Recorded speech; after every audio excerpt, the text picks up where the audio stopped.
Hello, I'm Wendy Weiger. Welcome to Word from the Woods. I'm speaking to you from my cabin deep in the snowy Maine woods. January 7 is the anniversary of my mother Deanie's passing. She died January 7, 2014. So it's been 12 years. Hard to believe it's been that long.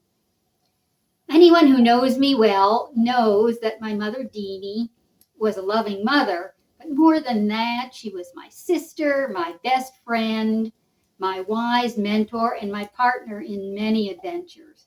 And she loved this cabin.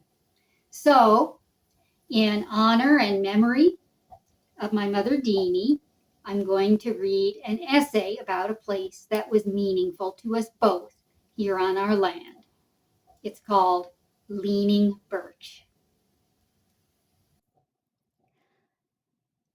The shoreline of my land in the Maine woods is fringed with a typical assortment of second growth trees: tall, evergreen, spruce, and fir, birch and maple that change from the green of summer to the yellows and reds of fall to the bare starkness of winter.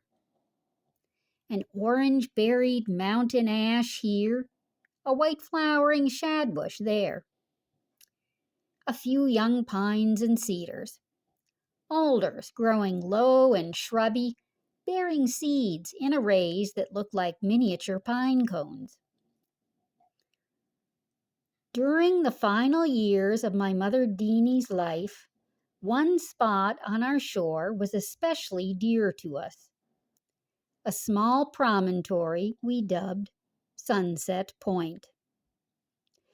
When Deanie's aging body limited her hiking abilities, short walks from our cabin kept her engaged with nature.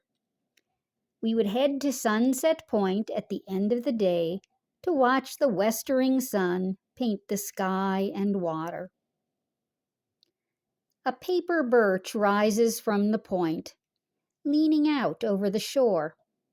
I came to rely on it as a winter landmark.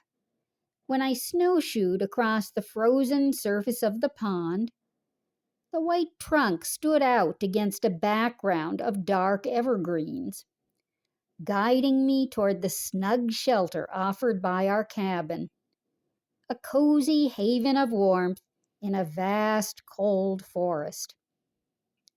The tree felt like a trusted friend, and I named it Leaning Birch. The last October of Mother Deanie's life, the autumn colors around our cabin seemed more flamboyant than usual. We savored them together, not knowing this would be the last time we shared the season. The leaning birch wore golden leaves for the celebration. Mother Deanie passed away on January 7, 2014, after 88 fully lived years. She asked that her ashes be scattered at Sunset Point. On a shining summer day, in the company of several close friends, I returned the remains of her body to the earth, placing much of the ash near the base of the leaning birch. I have faith that Deanie's spirit lives on, but it's a comfort to know that her physical body lives on too, its elements part of the soil, nourishing the growth of new life at a place we both loved. When the leaning birch unfurls tender, vibrant green leaves in spring, I see Mother's ashes transformed.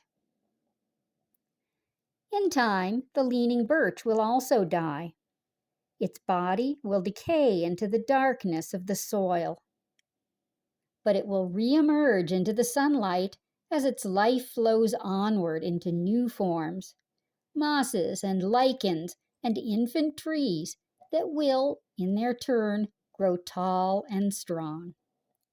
In nature, death is never the end of the story. In the words of Reverend Robert Terry Weston, "This is the truth that passes understanding. This is the joy to all forever free. Life springs from death and shatters every fetter, and winter turns to spring eternally."